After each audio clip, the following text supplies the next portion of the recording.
Deze hele weken binnen 2000 vrijwilligers in het spier voor de grote skiermaakactie Skien Wetter. In 6 gemeenten wordt dan afval uit het wetter hellen. Leerlingen van het Dokkinga College gaan een waastje op een paad om Dokkum een stukje skinner te meidsen.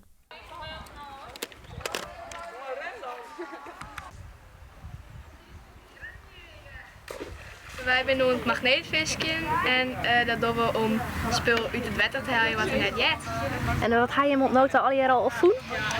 Speakers, een flap bierflesje en een pisdop. Ja, en we hebben ook een heel grote autobankstoel of achterbank van iets. Dat is plastic, maar er zit iets van ijzer in. Dat hoor ik uitkrijgen, maar het is niet net leuk. Nee, dat lukt me net echt. Skien Wetter is een initiatief van de Frieske Milieufederatie, het Wetterskip en 6 Frieske gemeenten. Doel is om mensen er bewust van te maken hoe soort zalkafval er in het oervlaktewetter te lonen komt. Jeugddijkgraaf Merel Fiets stapte waasje bij de baan op de sub om het goede voorbeeld te gaan. Ik vind het heel belangrijk dat de jeugd bewuster wordt van het belang van goed waterbeheer en ook te weten komt wat het Wetterskip allemaal doet. Dus dat probeer ik mee te geven en ik probeer ook de jeugd erbij te betrekken. Ik hoop eigenlijk natuurlijk aan de ene kant dat we heel veel afval kunnen opruimen en uit het water kunnen halen. Maar aan de andere kant hoop ik eigenlijk ook dat we zo min mogelijk afval tegenkomen.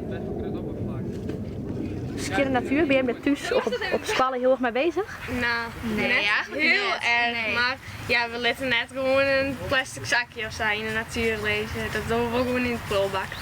En ga je hem nog een doel van je van nou willen minste saffelen ophalen? Of? Die bank weer uit? Ja, we willen thuis dat grote ding uit het wetter halen. Ja, dat is een beetje is het doel. Maar ik ben het al goed lukken, maar we doen het best. Ja.